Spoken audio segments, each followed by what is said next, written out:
ಚುನಾವಣೋತ್ತರ ಸಮೀಕ್ಷೆಗಳು ಸುಳ್ಳಾಗುತ್ತವೆ. ನಾವು 16 ಕ್ಷೇತ್ರಗಳಲ್ಲಿ ಗೆಲ್ತೇವೆ. ವಿಧಾನಸೌಧದಲ್ಲಿ ಹೇಳಿಕೆಯನ್ನು ಕೊಟ್ಟಿದ್ದಾರೆ ಎಚ್.ಕೆ. ಪಾಟೀಲ್ ಅವರು.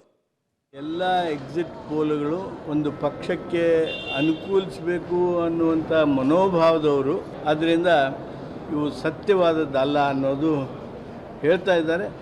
ನಾವಂತೂ ಇದನ್ನು ನಂಬೋದಿಲ್ಲ. ಒಂದನೇದ್ದು.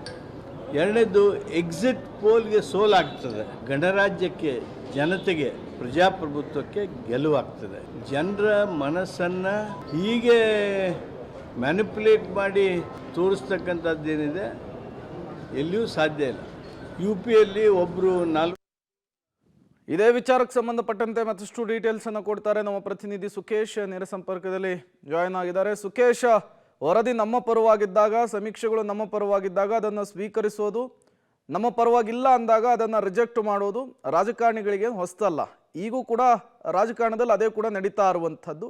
ಈ ವಿಚಾರಕ್ಕೆ ಸಂಬಂಧಪಟ್ಟಂತೆ ರಾಜ್ಯ ರಾಜಕಾರಣದಲ್ಲಿ ಏನೆಲ್ಲ ಬೆಳವಣಿಗೆಗಳಾಗ್ತಾ ಇದೆ ಅಂತ? ಪ್ರೇಮ್, ಪ್ರಮುಖವಾಗಿ ಈಗ ಬಂದಿರುವಂಥ ಎಕ್ಸಿಟ್ ಪೋಲ್ನಲ್ಲಿ ಕಾಂಗ್ರೆಸ್ ಮತ್ತು BJP JDS ಏನು ಅನ್ನುವಂಥದ್ದು ಕೊಟ್ಟಿದ್ದಾರೆ. ಅದರಲ್ಲಿ ವಿಶೇಷವಾಗಿ ಕಾಂಗ್ರೆಸ್ನ ಪಾಲಿಗೆ ಹೇಳೋದಂತಾದರೆ ಎಕ್ಸಿಟ್ ಪೋಲ್ನಲ್ಲಿ 3 ರಿಂದ 8 ಸ್ಥಾನ ಮ್ಯಾಕ್ಸಿಮಮ್, ಅಂದರೆ ಕನಿಷ್ಠ 3 ಸ್ಥಾನ ಬರ್ಬೋದು ಅನ್ನುವಂಥ ಕ್ಯಾಲ್ಕುಲೇಷನ್ ಬಹುತೇಕ ಎಕ್ಸಿಟ್ ಪೋಲ್ಗಳು ಕೊಟ್ಟಿರುವಂಥದ್ದು. ಇದನ್ನು ಕಾಂಗ್ರೆಸ್ ನಾಯಕರುಗಳು ಒಪ್ಪಲಿಕ್ಕೆ ಸಿದ್ಧರಿಲ್ಲ ಅನ್ನುವಂಥದ್ದು. ಕಾರಣ ಏನು ಅಂತಂದರೆ, ನಾವು ಸ್ಪಷ್ಟವಾಗಿ ಡಬಲ್ ಡಿಜಿಟನ್ನು ತಲುಪ್ತೀವಿ, ಅದ್ರ ಬಗ್ಗೆ ಯಾವುದೇ ಡೌಟ್ ಬೇಡ ಅನ್ನುವಂಥ ಅಭಿಪ್ರಾಯವನ್ನು. ಹಾಗಾಗಿ ಎಲ್ಲೋ ಒಂದು ಕಡೆ ಎಕ್ಸಿಟ್ ಪೋಲ್ ಬಗ್ಗೆ ರಾಜ್ಯ ಕಾಂಗ್ರೆಸ್ ನಾಯಕರಿಗೆ ಒಂದಷ್ಟು ಅಸಮಾಧಾನಗಳು ಇದ್ದಂತೆ ಕಾಣಿಸ್ತಾ ಇದೆ. ಹಾಗಾಗಿ ಫಲಿತಾಂಶದವರೆಗೆ ಕಾಯಬೇಕು ಅನ್ನುವಂಥದ್ದು ಅವರ ಮಾತು.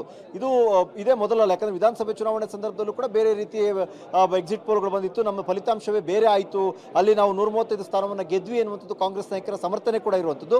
ಹಾಗಾಗಿ ಇಲ್ಲಿನ ಎಕ್ಸಿಟ್ ಪೋಲ್ನಲ್ಲಿ ಕಾಂಗ್ರೆಸ್ ನಾಯಕರಿಗೆ ಸ್ವಲ್ಪ ಮಟ್ಟಿಗಿನ ಬೇಸರ ಇರಬಹುದು. ಹಾಗಾಗಿ ಅವರು ಅದನ್ನು ವಿರೋಧಿಸುವಂಥದ್ದು ಮತ್ತು ತಮ್ಮದೇ ಆದಂಥ ವಾದವನ್ನು ಮುಂದಿಡುವಂಥ ಪ್ರಯತ್ನವನ್ನು ಮಾಡ್ತಿರುವಂತೆ ಕಾಣಿಸ್ತಾ ಇದೆ. Prem. Okay, thank you Sukhesh ತಮ್ಮೆಲ್ಲ ಮಾಹಿತಿಗಾಗಿ.